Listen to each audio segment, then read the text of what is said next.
Hello, everyone, and welcome back to another episode of the podcast. Today's working title, is The Evolution of an Entrepreneur. And I've broken this up into multiple stages. And how I came to this topic and what I want to share with you guys today is last week, I walked out into our office space. In the new BPN HQ, the way it's set up is the entire facility is 76,000 square feet. 9,000 square feet is dedicated to our gym, our training facility, which we are very grateful and blessed to have. About 15,000 square feet is dedicated to conference rooms, offices, and open concept working spaces. And then a little over 50,000 square feet is dedicated to the warehouse and fulfillment. And the way that the office is set up is we have a big open area in the middle. This is where our brand team is located. These are videographers, editors, photographers, designers, everyone involved in the brand function of BPN. Brand being creative.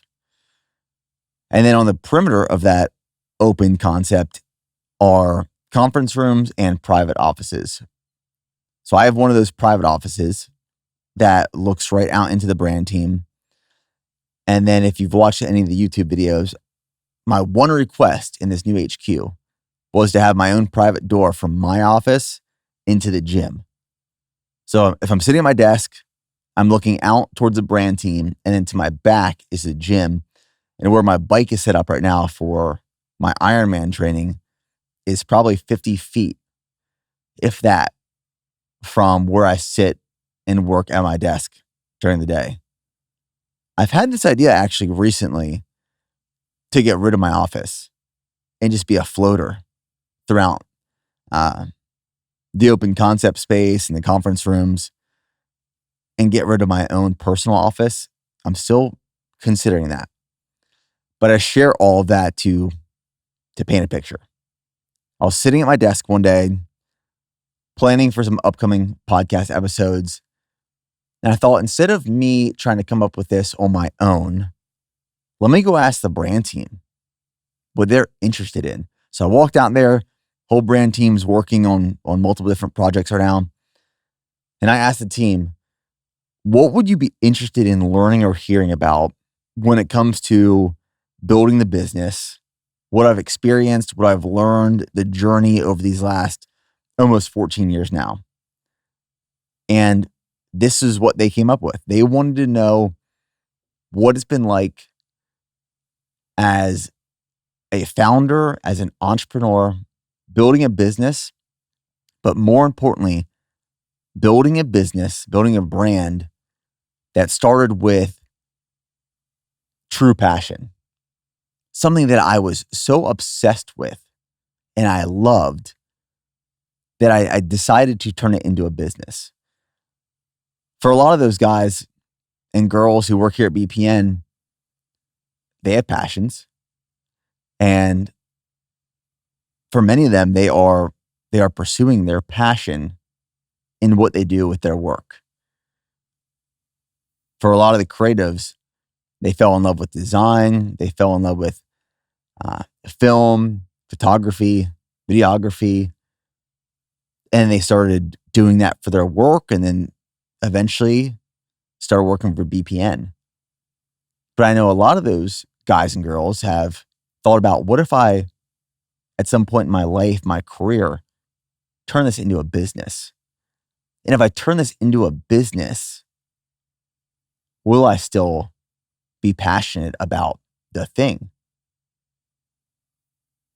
Growing up, people always told me, don't turn your passion into work because you'll end up hating it. And I would say that for some people, this might be and can be true. For others, not. I have a different take on it. And that take is that what starts as a passion sometimes, and we turn it into our career, our work, there is an evolution that happens over months and years. And that passion is still the foundation of why we do what we do. But our work, the process, the systems that we put in place, everything has to evolve to build it and scale it and continue growing it.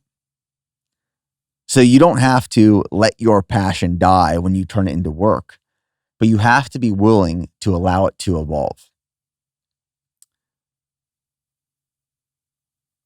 It might look, that passion, very different 10 years from now. When you turn it into your work, you turn it into your career, it might look significantly different over time, and that's okay. But it's part of the process. And something that I've been talking about for years now is that I love the process. That's why I do a lot of the things that I do. I fell in love with building a business because of the process and what I've learned through it. One of the reasons that I sign up for these races and these competitions, the reason that I'm in this Ironman prep right now is not for a bib. It is not for a medal. It is not for a buckle. It is not for a finish line. It is for what I'm going to learn through the journey, through the process, the breakthrough, the unlock, the transformation that occurs and happens through the process. I mean, literally, I throw away the medals you get from finishing a race. Now, my medals are never first, second, or third. They're participation medals. But I throw those away, as well as the bibs and the buckles and all of the things, because the memories and the change that happens through the processes is the reward. That is the result that I'm hoping for, as opposed to a finish line. Entrepreneurship is a journey of embracing change and learning how to adapt and evolve over time. Now, I'm going to read a segment. I've been pulling this up in a lot of the recent podcast episodes. John C. Maxwell, the Maxwell Daily Reader. 365 days of insight to develop the leader within you and influence those around you. I've enjoyed this, and a lot of the daily insights in this daily reader come from his book, which I'm rereading again right now, The 21 Irrefutable Laws of Leadership. Highly recommend. Our entire leadership team is reading John Maxwell's The 21 Irrefutable Laws of Leadership right now. But this is one that I shared with our team last week at our weekly all hands meeting. It's on page 335 from November 1st, and it is titled Adaptability. I think being adaptable is one of the greatest skills that you can adopt, learn, refine, and implement. But to be adaptable, you have to be willing. You have to be open-minded. So it goes a little something like this. Teamwork and personal rigidity just don't mix. If you want to work well with others and be a good team player, you have to be willing to adapt yourself to your team. That could be team, that could be circumstances, that could be situation. Team players who exhibit adaptability have certain characteristics. Adaptable people are, and here are 4 of the characteristics that I really want you to listen to and think on. Teachability. Diane Nide said, "I am willing to put myself through anything.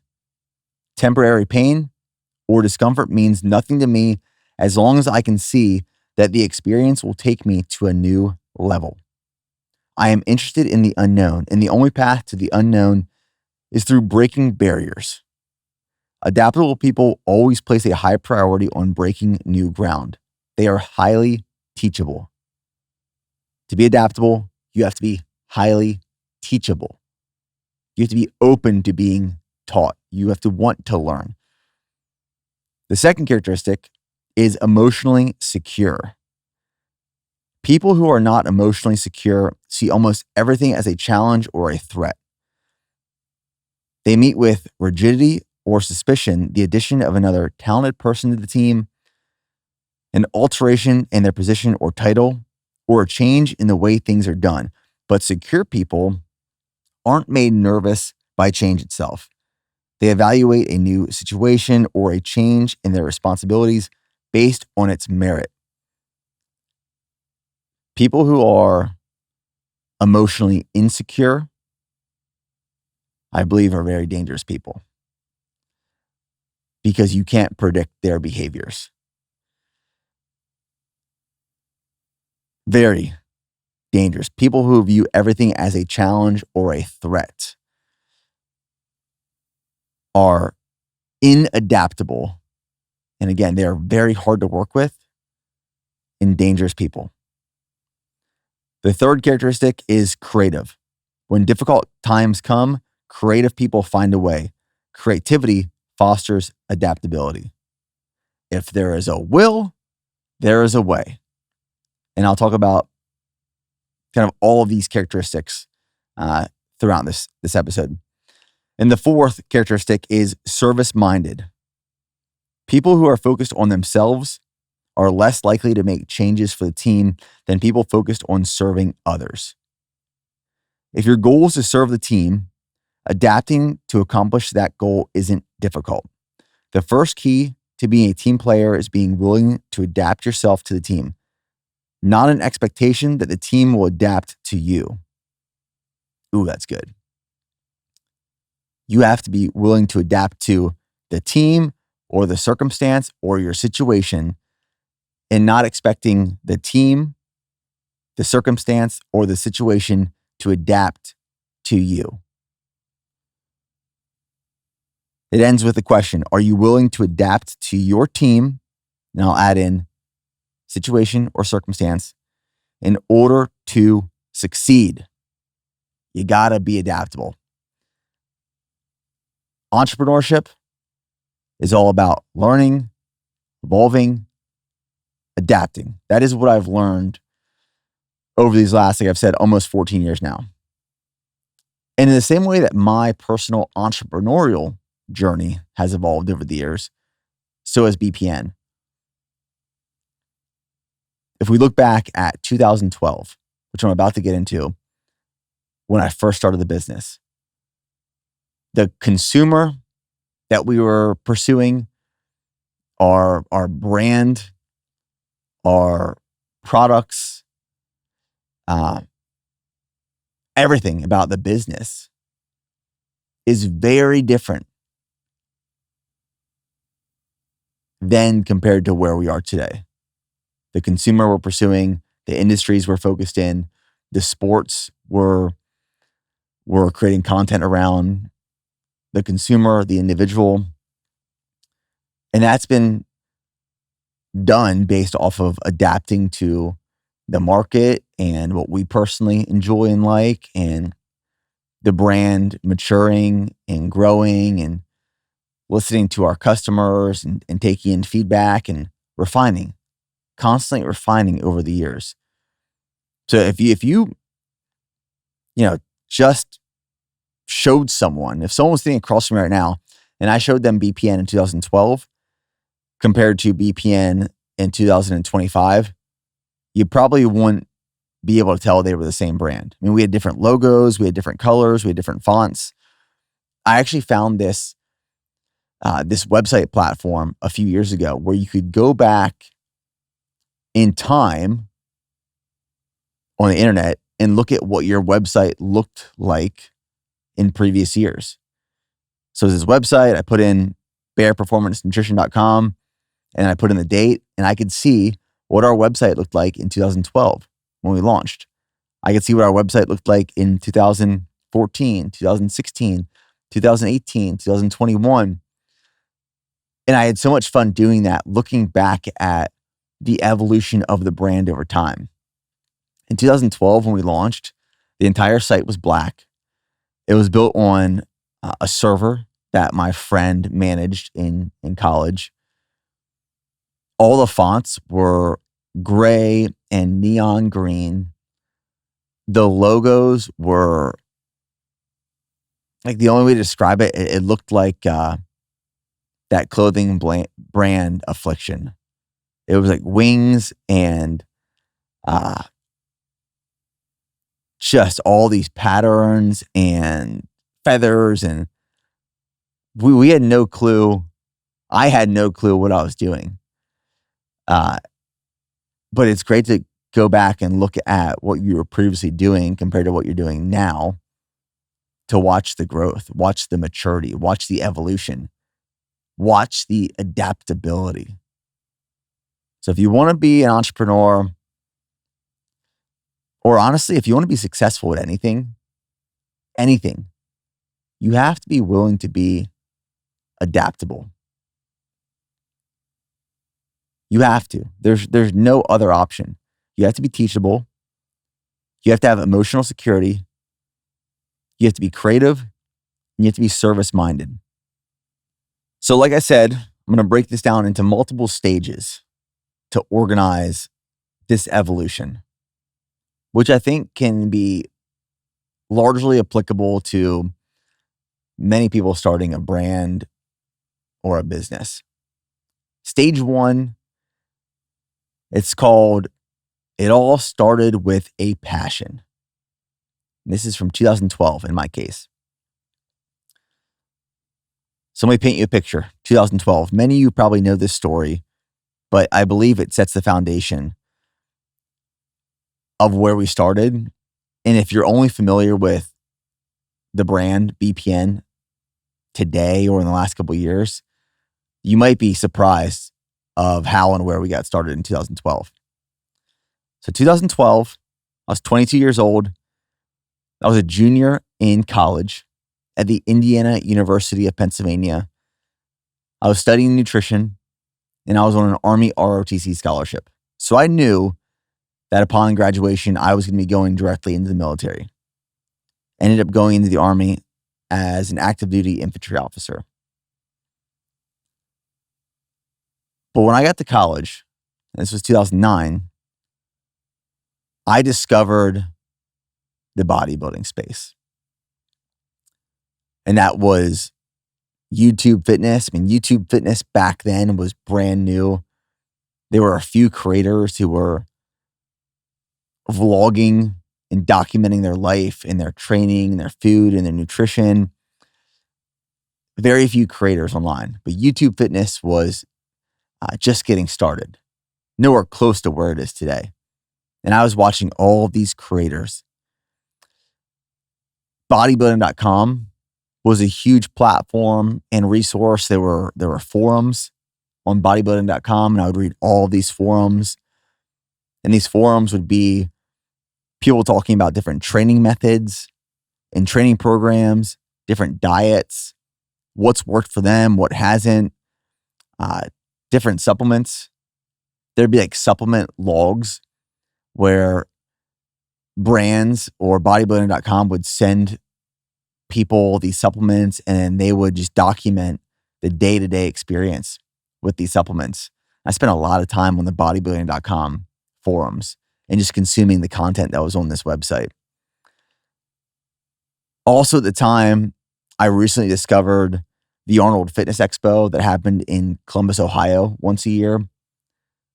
So the Arnold Fitness Expo was this bodybuilding competition, but there was also this massive expo that was multiple days where brands would set up booths, and you would go toward the expo and you discover new brands, and you'd walk around with a bag, and after 3 days of being there, that bag would be full of hundreds of samples of different products, protein powders and pre-workouts and amino acids and creatine and bars and all this different stuff. And you'd have a new pre-workout to try for like 3 months, a new different pre-workout every day. And I would go to the Arnold Fitness Expo every year. And in college, I became obsessed with not just the industry of weight training and bodybuilding and lifting weights and getting bigger and supplements. Became obsessed with the supplement space and industry. But I fell in love. I had a passion for the lifestyle. The lifestyle of waking up with the purpose of eating, lifting, sleeping, just every part of my day, all 24 hours was about the bodybuilding lifestyle, the strength, gym rat lifestyle. I was prepping all my foods for the first time ever. I was living off of chicken, rice, and broccoli. Every 3 hours, I was consuming my meal. I'd carry my water jug to all my classes so I could consume a gallon of water a day. I'd throw my branched chain amino acids in that jug. I'd watch, bodybuilding motivational videos before going to the gym. I would skip class my freshman and sophomore year all the time to go to the gym. For me, the gym was priority. And then I was trying to find out how I work all these other parts of my life around the gym. If I didn't get to the gym for a day, that ruined my day. If I didn't hit my meals, my macros with my one cheat meal a week, that would throw off my day. I was obsessed with the lifestyle. I was living it. I mean, I can picture right now sitting in my college apartment, my junior year.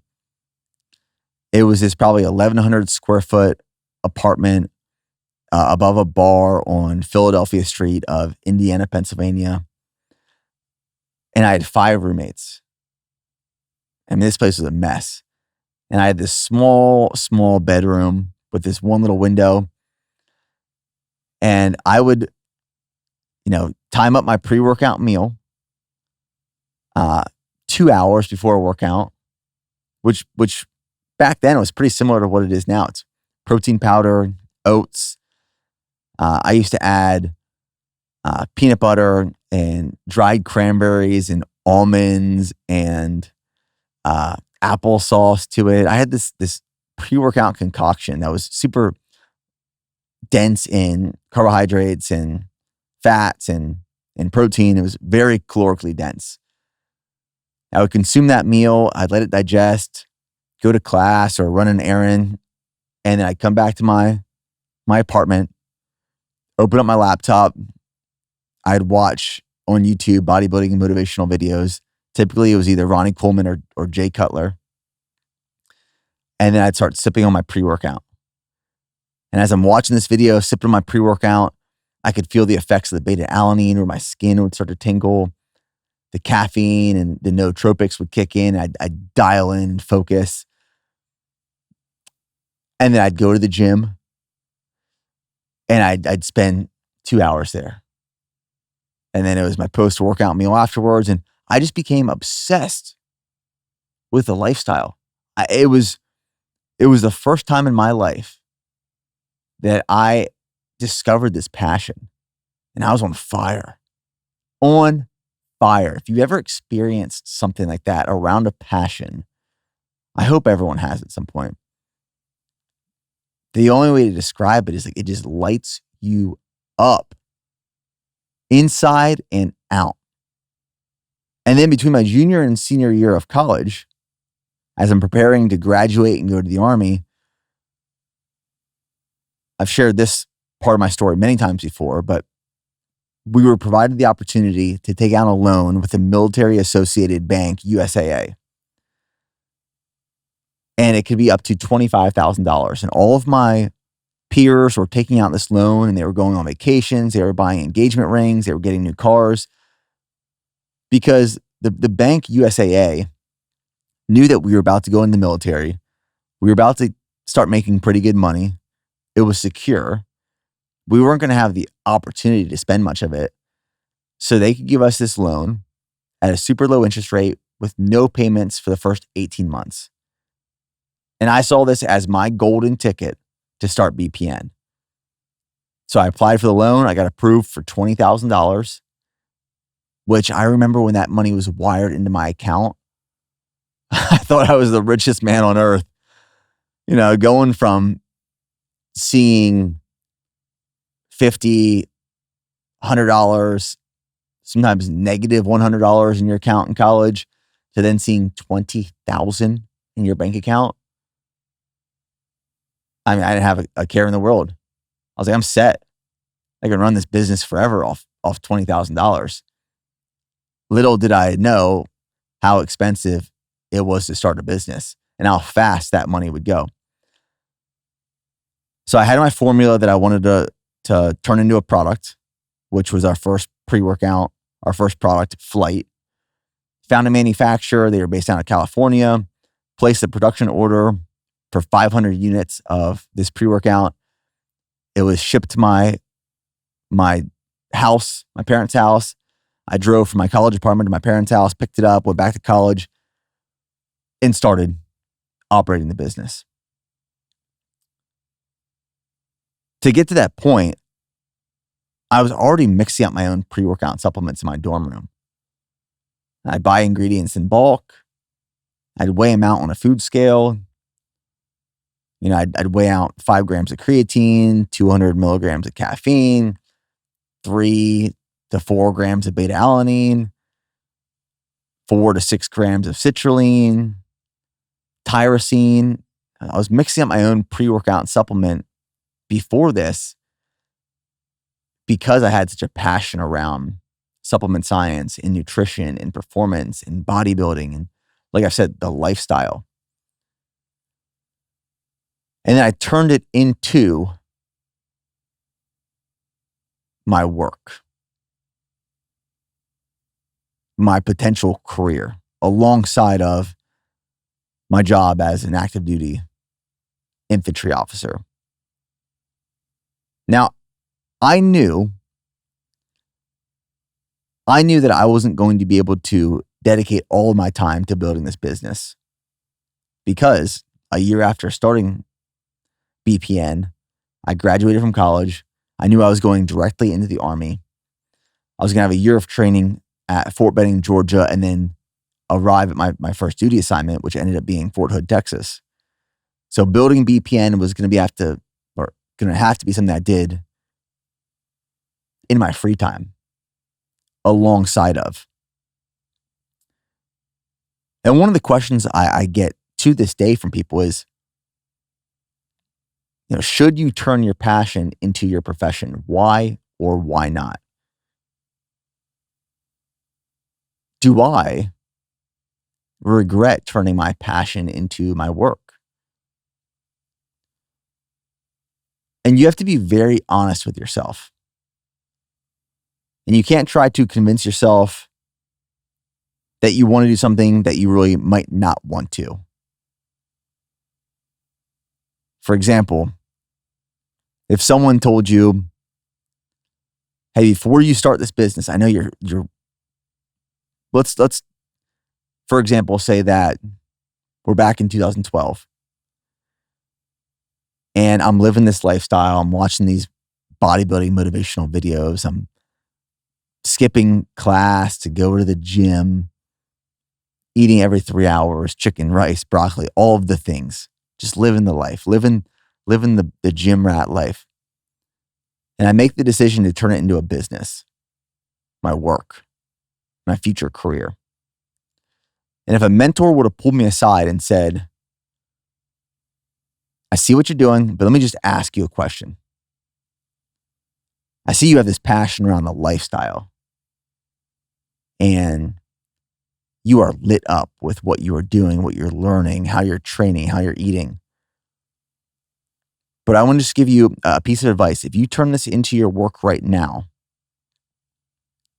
will you be okay in 2 years, 3 years, 5 years, 10 years? That by making this decision to turn your passion into your work, 10 years from now, you might not be able to be living the lifestyle that you live now because the work has evolved and transformed into something different. Your passion is now your livelihood. You have a different relationship with that passion. And if someone would have approached me back then, I would have said, yeah, no, it's all good. I'll figure this out. I'm not thinking 2, 3, 5, 10 years in the future. And I think that requires a level of self-awareness that many of us aren't willing to explore or really think about. Because that's the reality of it. For many people who start a business or pursue a career as a whole, if you're fortunate enough, you're pursuing that career, you're starting that business because you love something about it. Whether that's being a doctor or a lawyer, or you build homes, or you run sales training, whatever it is, chances are you're pursuing that as a career because you found something you love at some point. But will you be okay with turning what you love into your work? Or there's a chance that it's not your passion anymore because you're not doing it just because you get the choice to, but because you have to. That's a really hard question to have to ask yourself. And that's honestly what has sparked this entire podcast and discussion. Because what I found is the passion doesn't have to die, but it's probably going to, in 99% of the cases, going to evolve.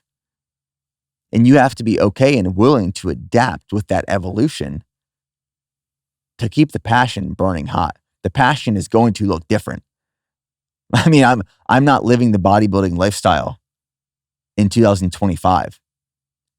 I'm not skipping work and I'm not skipping nights out with my family to go to the gym.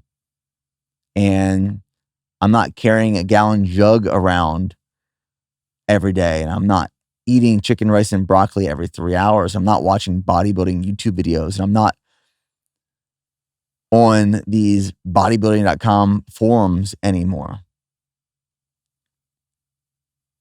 I'm grateful that my passion that started in 2012 is still similar, and it is the foundation for what I'm doing today. But there's been a huge evolution in the process. As I was thinking about this, I couldn't help but think back to a few months ago, maybe over a year ago now. I had Jordan Syatt on the podcast. And I love Jordan. I love what he does in the health and fitness performance space. And he walked into our HQ, which was our old HQ, our old office building at the time, before we moved into this new one. And he was looking around and he's like, dude, this is amazing. I love this. I'm so proud of you. But I would never want this for myself.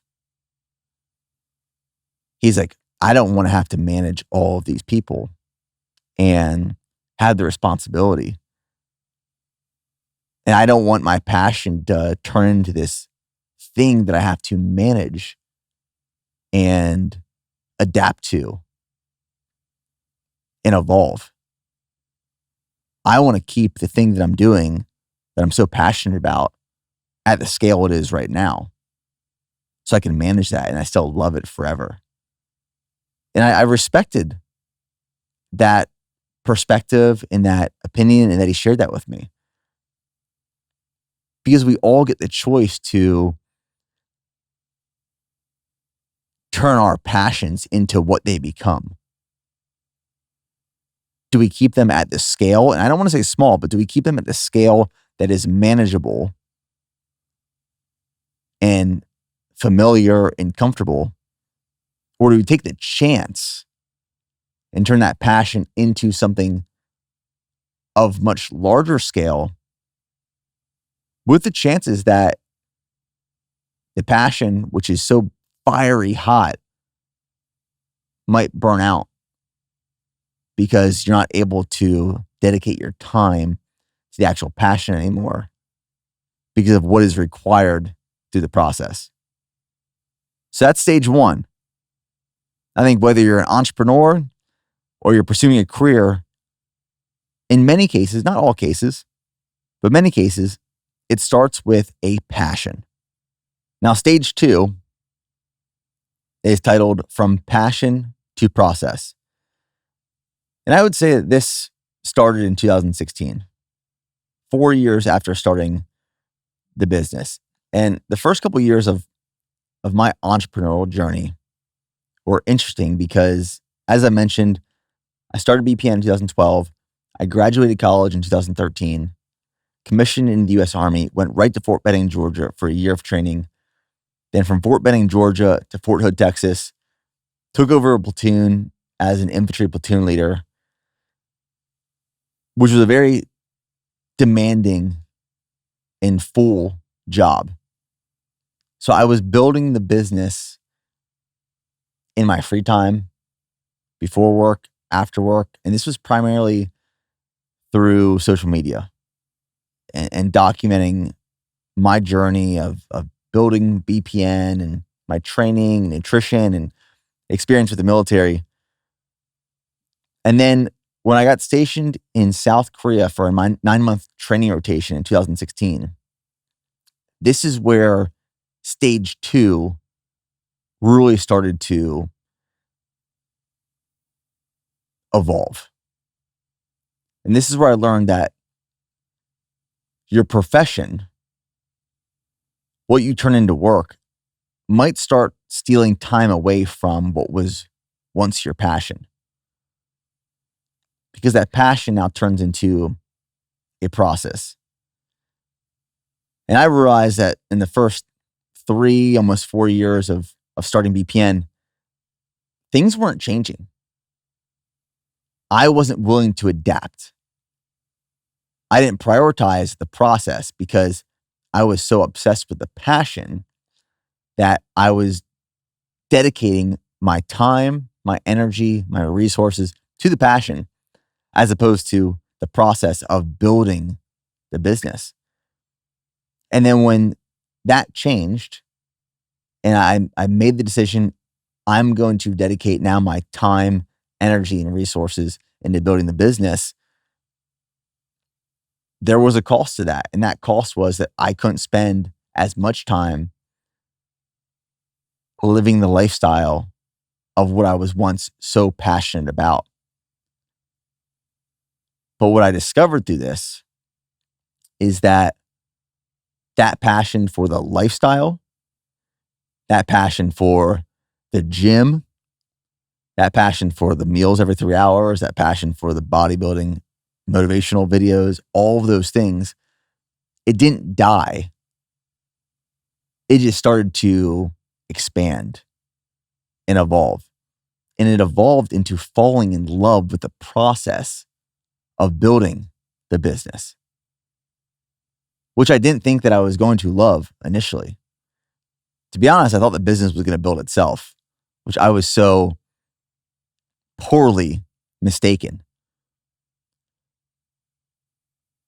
And this might be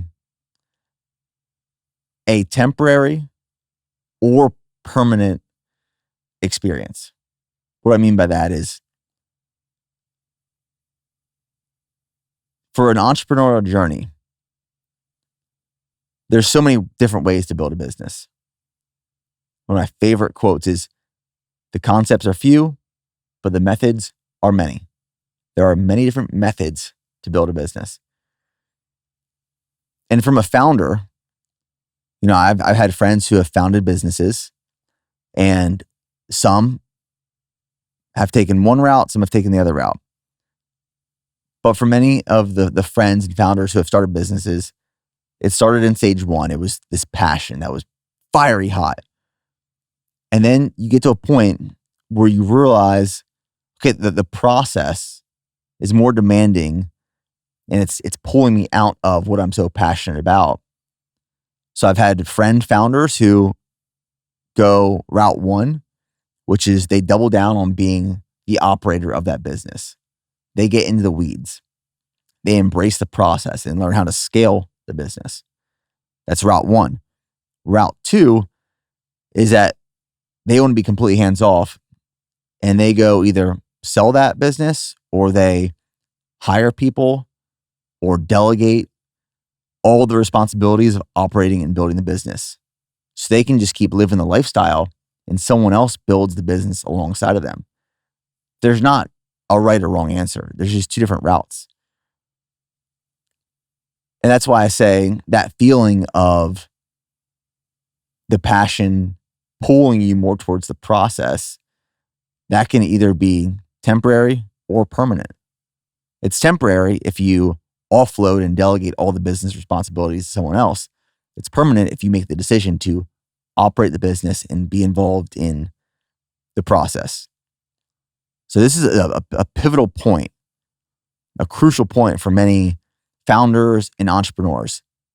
How involved do you want to be in the day-to-day operations of the business, which might pull you away from the reason you started it in the first place. But in my case, I fell in love with the process. I fell in love with operating the business. I fell in love with learning how to tell stories and build brand and code websites. I fell in love more with that than I was in love with the bodybuilding lifestyle that I embraced in 2012 when I first started BPN. In 2016, I embraced the process and I fell in love with it. The passion had evolved. Like I said, it went from passion to process. So here I am, 2016, stationed Camp Casey, South Korea. And I'm sitting in my barracks room one night and I'm just thinking, this was right when I got there. I knew I was going to be transitioning out of the military the following year, 2017. I had a 4-year active duty Army contract.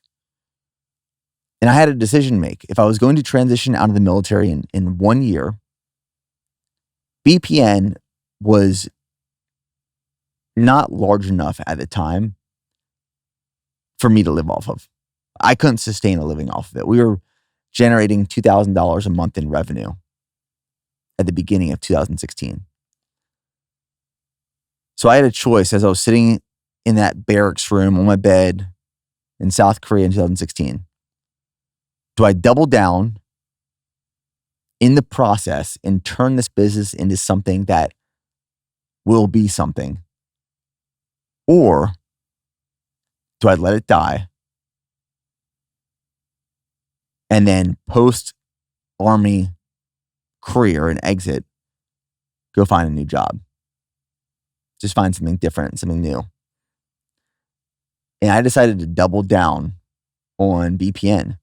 And the goal was, by the time I left South Korea on this 9-month training rotation, my goal was to go from doing $2,000 a month in revenue to $10,000 a month in revenue. And we did that within the first 90 days. And I fell in love with that process in the first 90 days. Some of the things I did was dedicate a lot of time to learning how to tell stories and document my life on YouTube. And I learned this primarily from watching Casey Neistat YouTube videos. Every night, I'd sit in my barracks room, and for the few people who placed orders that day, I would write handwritten thank you notes in my barracks room. I'd put their name there, what they ordered. I'd thank them. I'd add a little note there. I'd lick the seal. I'd put it in an envelope, put a few stamps on it, and then drop it off the next morning and send those back to the States or from wherever they ordered. But I'd do that every night for months, every order that was placed. I worked with my manufacturing team, and we got samples made. And I got those samples shipped to me in South Korea. And then I would ask people online who wants a free sample. Hundreds of people would send me emails asking for free samples. So at night, again, I'd package up these free samples, which were just individual trial sizes of our pre-workout flight. I'd put it in an envelope. I'd lick the seal, put a few stamps on it, drop it off at the post office the next morning on post. And it would take sometimes weeks for these people to receive their thank you notes or their samples. But I was doing this every night. And I was learning how to test different functions and features and appearances on our website. I taught myself how to code parts of the website. I just realized that if I wanted this to become something, I had to take the action and adapt to what was required to continue building this business into something that could be of worth some value. And at a bare minimum, I could sustain a living off of. And that's what happened in the first 90 days, because I fell in love with the process. Truly. I mean, I'd be leaving work in the evenings and going back to my barracks room, and I could feel this fire inside of me. I mean, I couldn't get to my barracks room fast enough. Throw my shoes off, jump onto my bed, pull my laptop out, start working on the website, responding to customer service emails, editing a YouTube video. I mean, just like a fire lit up inside me, which was so different from the fire that initially kickstarted the idea of BPN in 2012. So stage 2 is from passion to process. That passion started to evolve from the lifestyle, the idea, the concepts, to the process of building something. Stage 3, I have titled as Momentum Makes It Real. And this would be the back half of 2016, but especially going into 2017.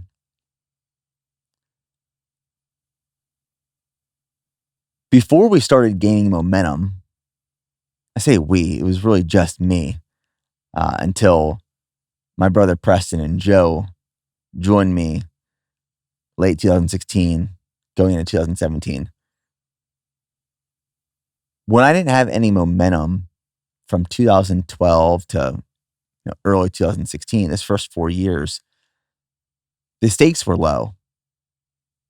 There wasn't really much or anything to lose. And when you don't have much to lose, it doesn't necessarily feel real. I was fortunate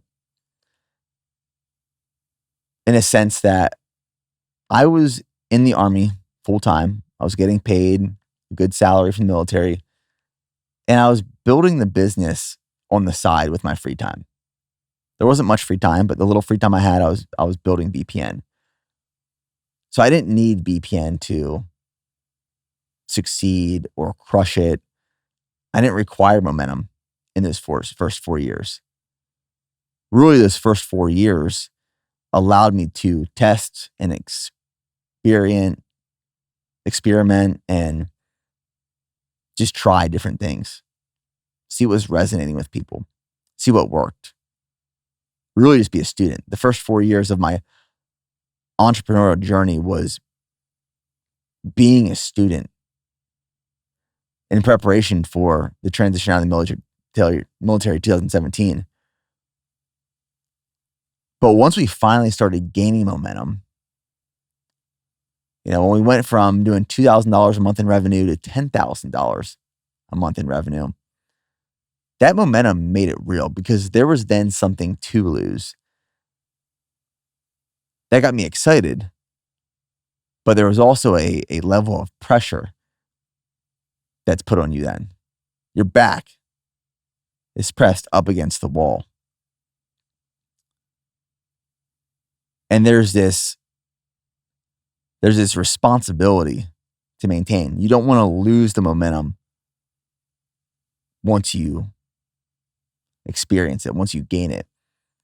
And when I think about it, and that realization, for almost the last 10 years now, it has been a fight to maintain the momentum. That's what makes this entrepreneurial journey so exciting. That's what makes it go so fast. It's also what makes it so scary and intimidating and stressful. Is that once you have that momentum, which makes it all real, it is now something. It is a thing. You then have to maintain and gain more momentum. The stakes are higher. The risks are larger, but there's also bigger risks. Now, 2017 was the first year that we generated 7 figures in revenue. That was organically. That was without paid advertising. But one of the reasons that momentum made it so real is because the responsibility was now greater. Not just for myself.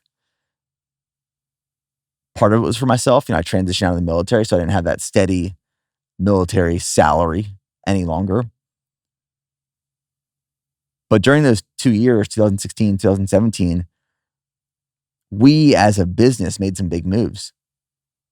One of those was my brother Preston quit his job in Pennsylvania, moved down to Texas. And I told him I couldn't pay him. And he said, okay, that's fine. And then our friend Joe picked up and left Pennsylvania and moved down to Texas and joined us. So it was me, Preston, and Joe living in a house together as I was transitioning out of the military, building BPN. We had this momentum, and I felt this responsibility for those 2 guys. That responsibility was heavy. And I felt it every single day. And I could not let my foot off the gas because it wasn't just me anymore. It was those guys. And I was responsible for them. And then we signed our first warehouse lease, which put more pressure on us. And what I've learned through that process is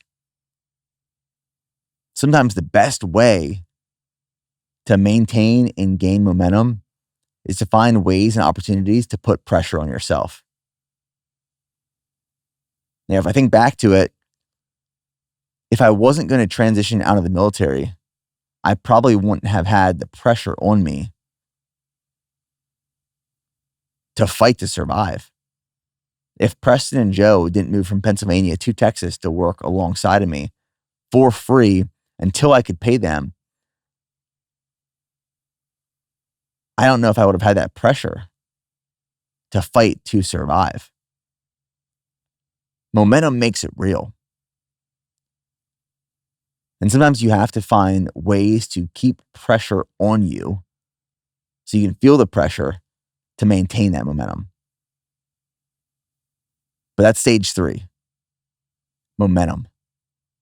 Once you get it, once you experience it, you then fight to keep it. Stage 4, survival of the fittest.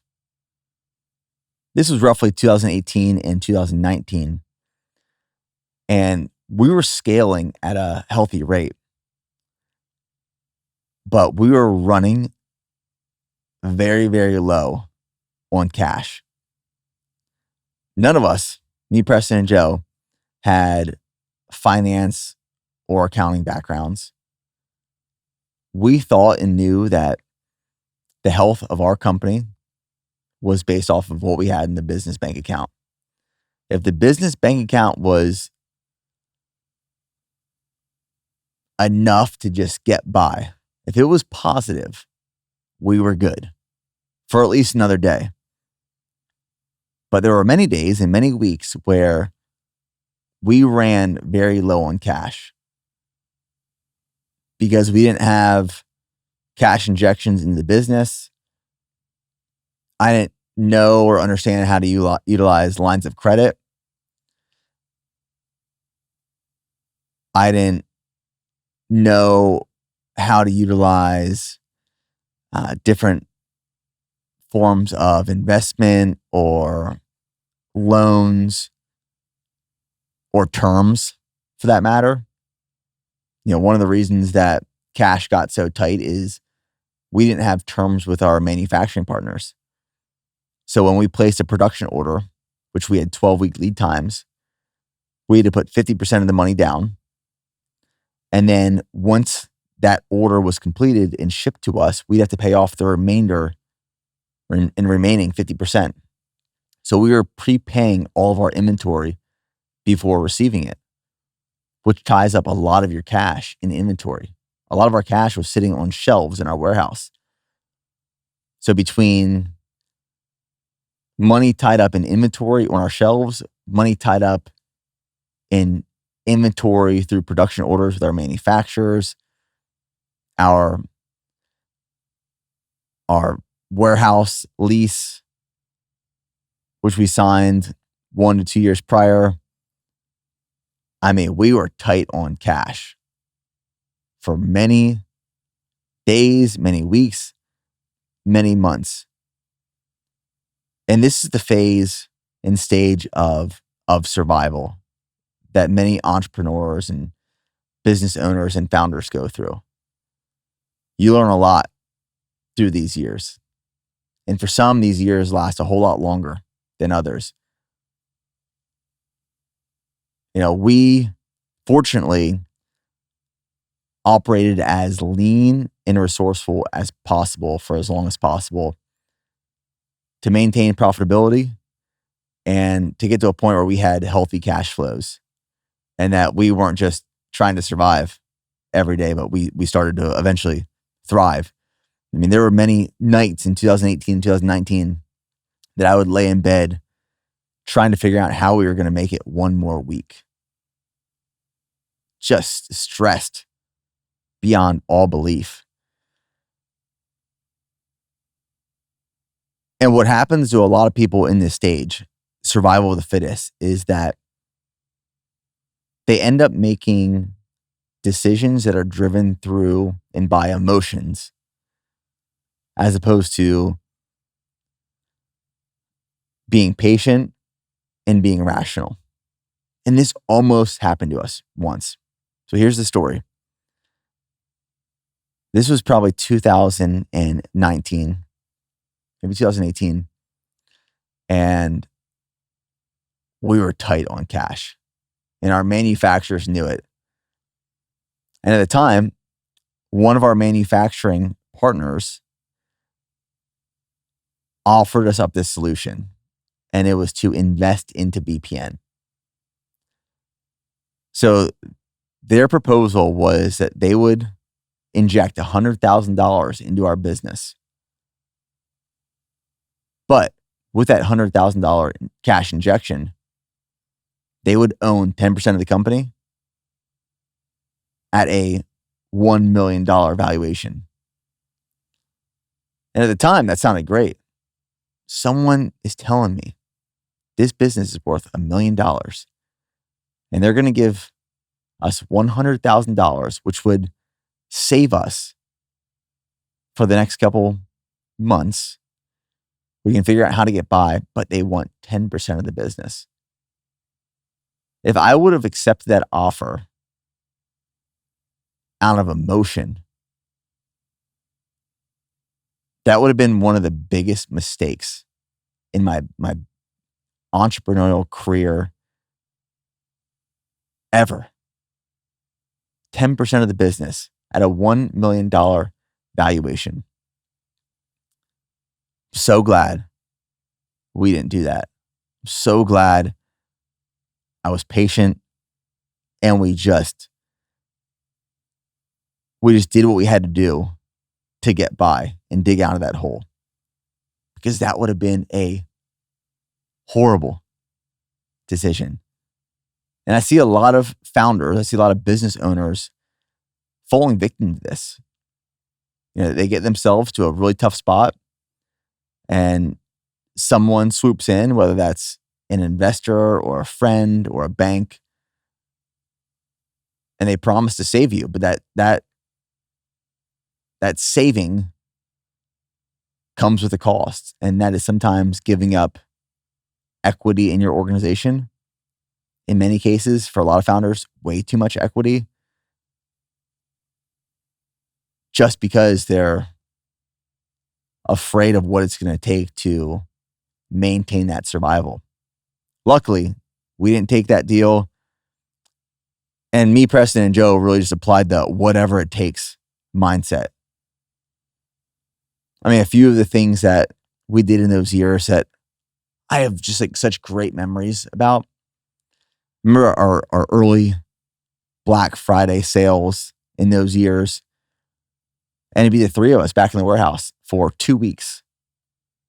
And we'd be at the warehouse in the office for 24 hours. 24 hours for 1 to 2 weeks. And we would take shifts and we'd sleep in the office and we'd get food delivered. And we'd live off of energy drinks and caffeine. And as much fun as it was absolutely exhausting. But we didn't have the resources. We didn't have the ability to hire more people. So the three of us had to do it ourselves. I mean, our Black Friday and 4th of July sales look very different now than they did back then.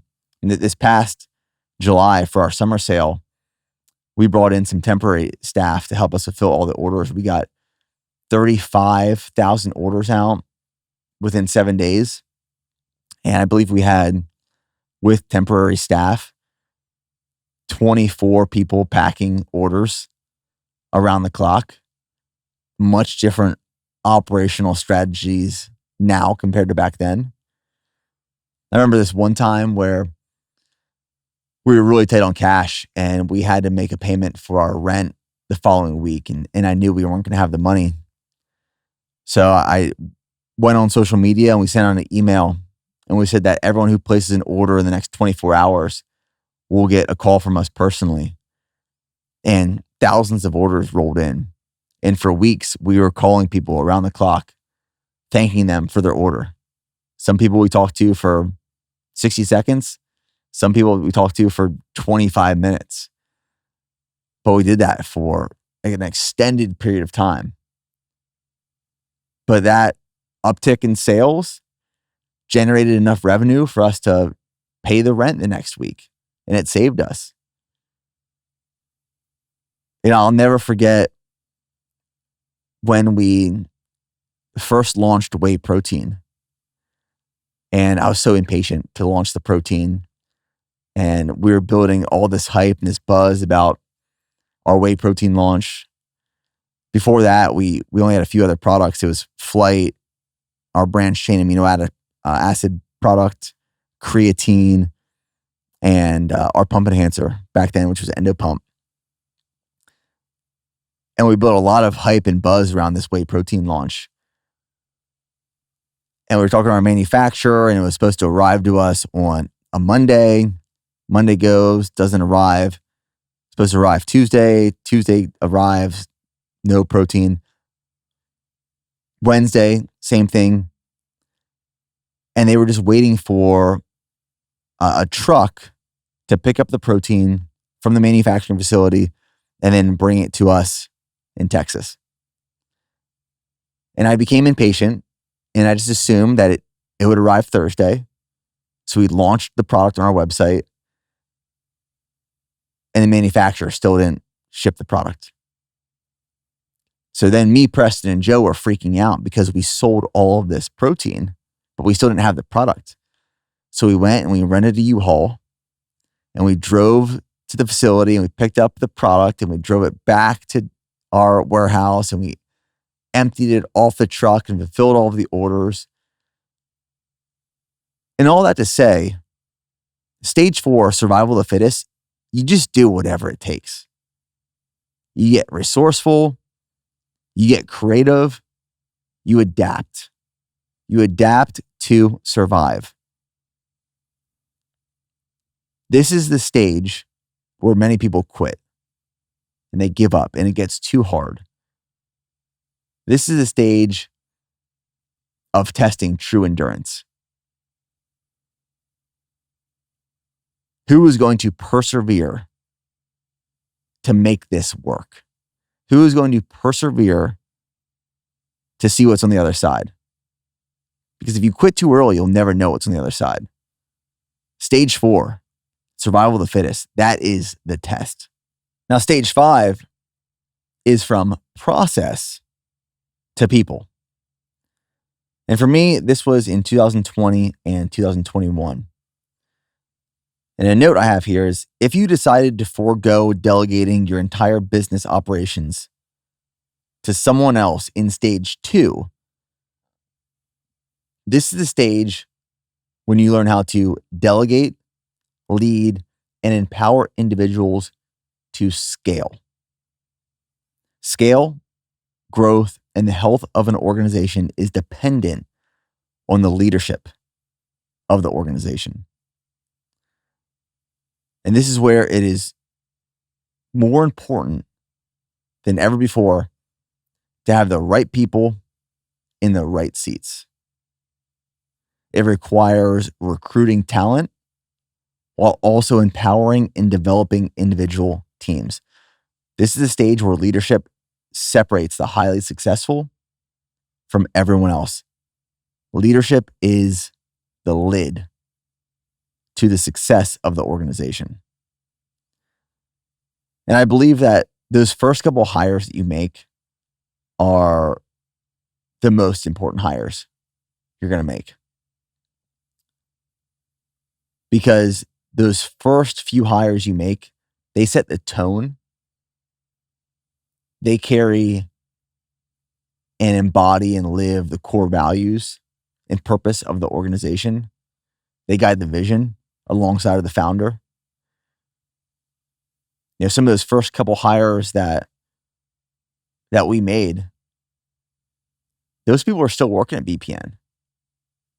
Joe, Preston, John, Jordan, Kerm, Trey, those people, ride or die, loyal, hardworking, committed individuals. Those were some of the first employees at BPN. They're still here today, building and facilitating growth and scale.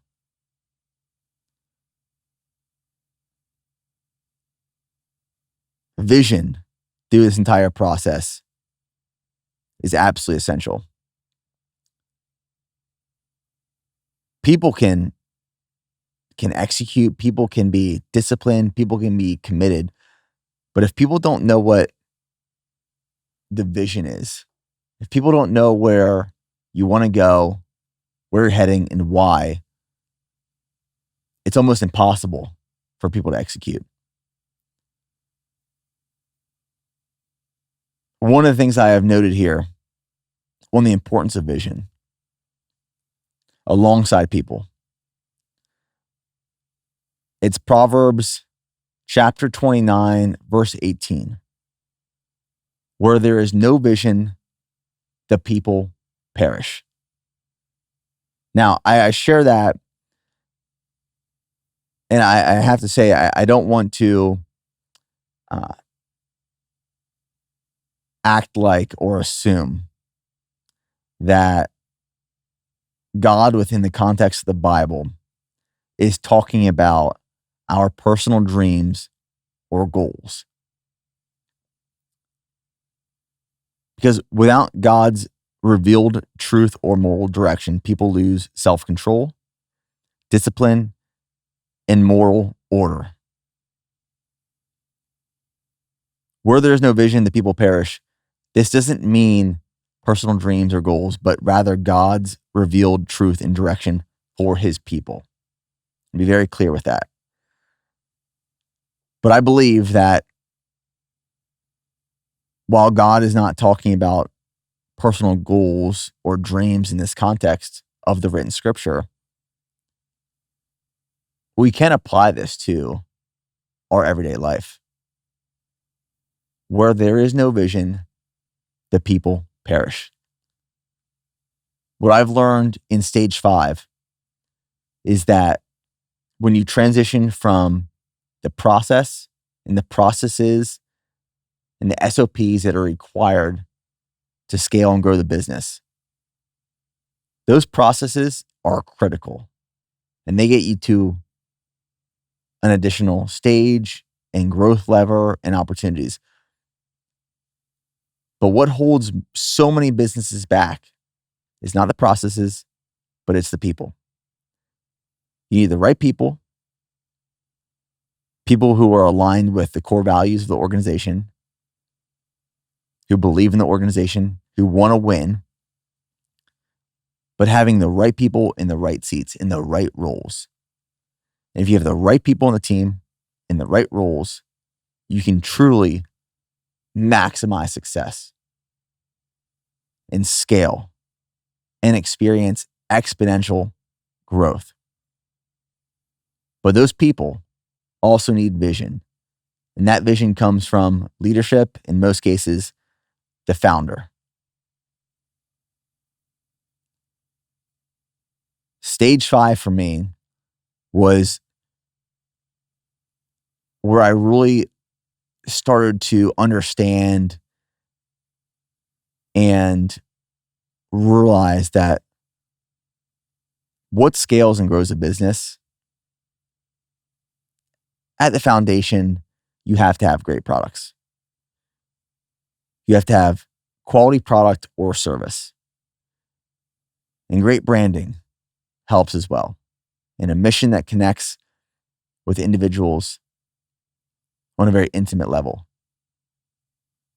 But without the right people in the right seats of your organization, you'll be held back significantly. I believe in people.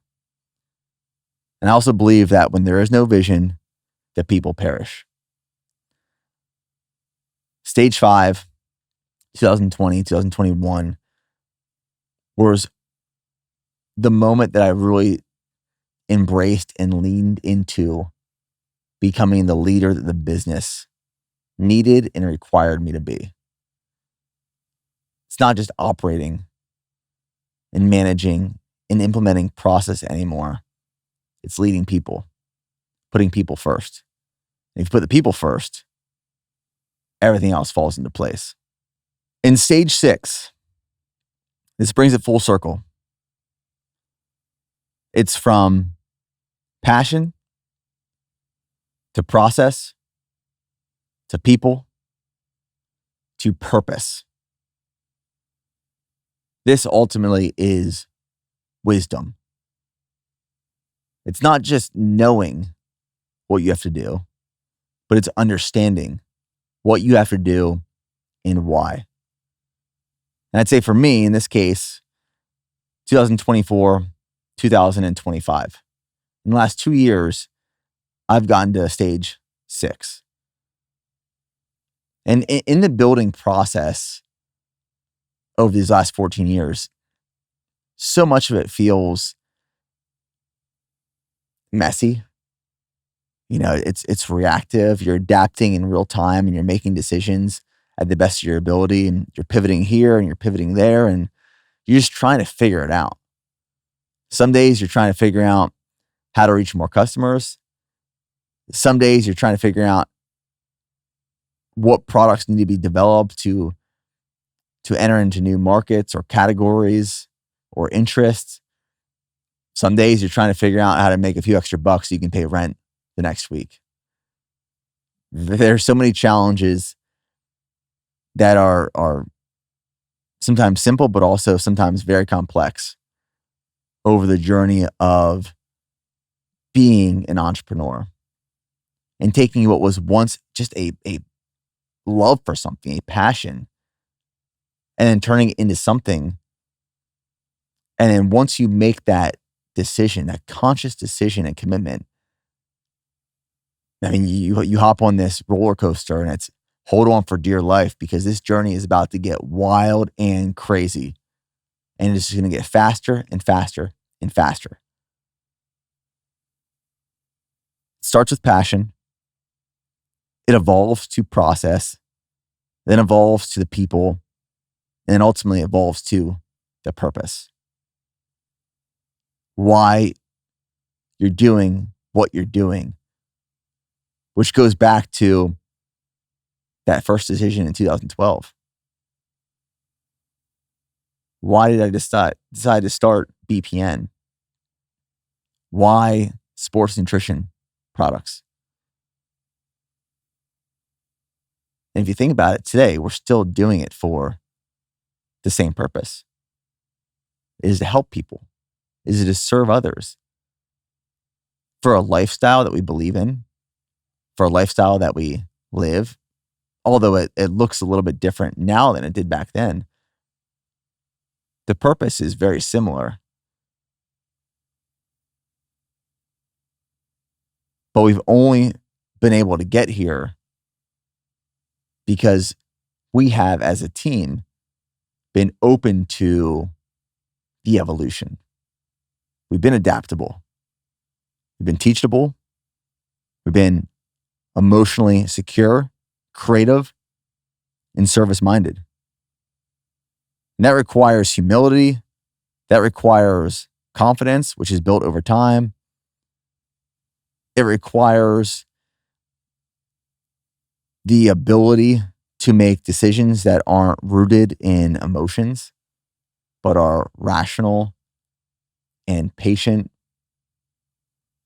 It requires you to play the long game, making the decision that is hard but right over and over and over again. They have said before, you build a brand in drops and you lose it in buckets. True purpose, which is wisdom, it's all about impact. It's all about legacy. And it's about serving people. It's more than hitting revenue targets. It's more than making a profit. It's more than any financial milestone. There's a greater purpose behind it. And if I look back at that 22-year-old kid in Western Pennsylvania, sitting in his apartment, mixing up his own pre-workout supplements because he was so lit on fire because of the lifestyle that he was living and found and embraced.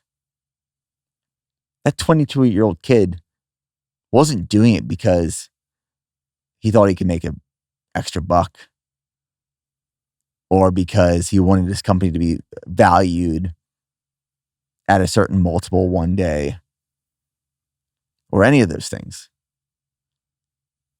It was because of a passion, impact, legacy, and serving people. So these 6 stages, they are not linear, but it is a full circle stage, which brings us right back to where we got started. Passion and purpose. Just a little bit wiser. So, hope you guys enjoyed this episode, the evolution of an entrepreneur. If you have a passion and you want to turn it into something, that passion doesn't have to die along the way, but it's definitely going to evolve. So we'll see you guys in the next episode.